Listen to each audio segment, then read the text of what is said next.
advice for people, young people? Anyone, because like you were saying, like it has to start in the mind almost first. You're going to make a decision. Some people have to make a decision at some point. And I'll give you an example. Yeah. Like when things started locking down, and I remember seeing posts on Facebook saying, "Hey, these times are tough. You don't have to pick up you don't have to learn a new skill. You don't have to, come out of the successful, take a year off type thing." Right. I don't think that's what I don't think that's you were accepting something like that. I know myself, I wasn't going to accept that either. But there were people that were thinking that. You did for 3 weeks. Oh, you're such a loser. My health fell apart, right? So I went into the spiritual retreat. My body healed pretty instantaneously in April, and I was down in my church in Florida, and Grant was there with me. I actually ran into him there, and we were hanging out on a retreat. We're hanging out by the pool, and then I watched him do a talk on handling economic crisis, and he said, "Now's not the time to rest. It's not the time to rest." And I hated him for it. I'm like, I'm not going to, I actually left the live, and I ended up watching it later on Cardone University. He's like, you need to make a list of your assets and your liabilities. You need to make the hard decisions right now. You need to cut out the liabilities. If you're running a company, you need to cut some people who are liabilities, and you need to focus on all the people, put all your energy and time into the people who are assets, because if you don't have the hard conversations and remove the liabilities from your organization, you're not going to be able to keep any of them. Right. Because it'll bring the whole company down. It'll bring the whole company down. And he's like, you need to be gung ho on opportunity right now. Right. And if you don't let half the business go, you're going to lose the entire business. That's correct. And he's like, and if you don't focus on opportunity right now, like there's so many people right now, I give this advice, like, what industry are you in? Are there people still making money in your industry? Yes. Okay, then great. Then you need to study them and tune out everything else. If the answer is no, you need to find a new industry.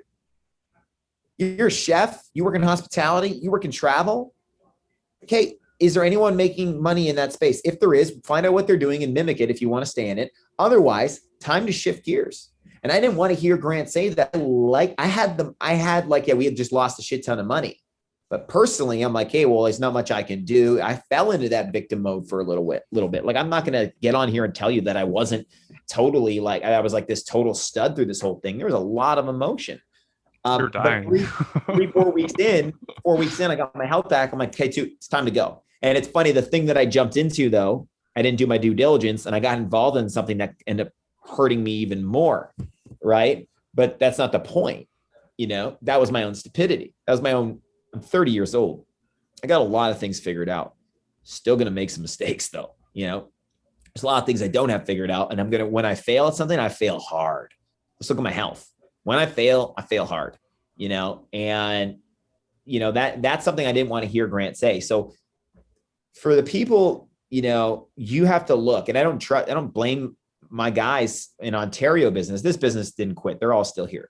But my Ontario business, I don't blame these guys for leaving. Like they didn't have a choice, right? A lot of them got sucked into that socialism money though. That CERB money messed people right up. Netflix addiction, TV addiction, social media addiction. They're depressed. You call them, they're messed up. They went from these killers to these softies.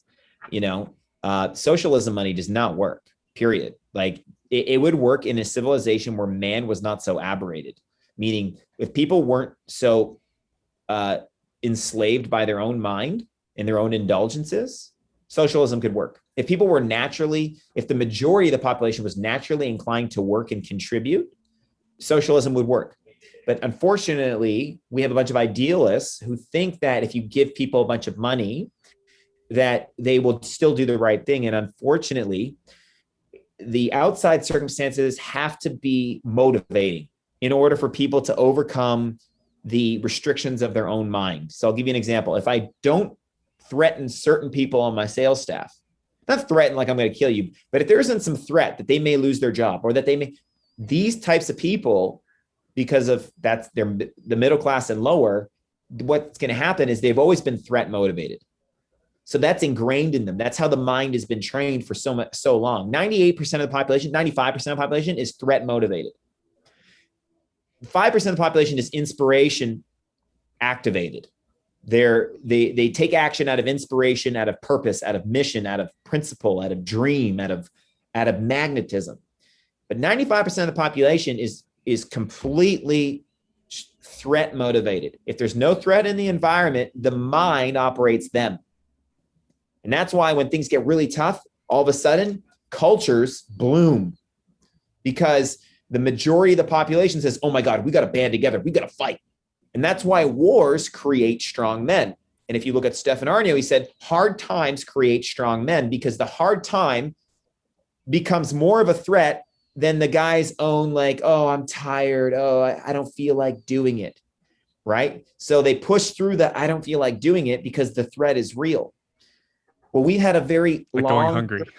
we had a really long period of good times where people have become very indulgent. And now what's happening is they've created an environment of threat. And now the threat will then force the men and women, but mostly men, to wake up or get eaten up. And my advice to young people right now is this, is it's time to hustle. Like, you can find an industry that's thriving right now, whether you can do it in person or you have to do it over the phone, but like, now is not the time to give your responsibility away. Like, I don't know if people know, but Texas is open. Florida is open. There's 12 states right now, 12 states in America that are completely open. And by the way, they're not dropping like flies. They have their lowest ICU counts. Not to make this a political point. It's not a political point. It's a fact. There were 70,000 people at the Canelo fight, masks optional. Their case counts did not skyrocket. So it's time to stop listening to the news, which have their own motive. So all I can tell you is this: do not give your responsibility to the media. Do not trust the noise that's going on. Get hardcore focused on an industry and get to work, because your money is becoming worth less and less and less by the day. And it's time for you to start learning how to make more and more and more, period. Like, we have hard times coming. This ain't it. It's going to get worse before it gets better. Not to freak people out.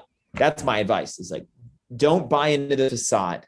It's time to turn off the media and turn off the news and understand that there are vested interests and special interests behind all that information, and get focused on your own life. What can you do for your family? What can you do for your income? What can you do for your skills? And then once you have some money, what can you do for your immediate community?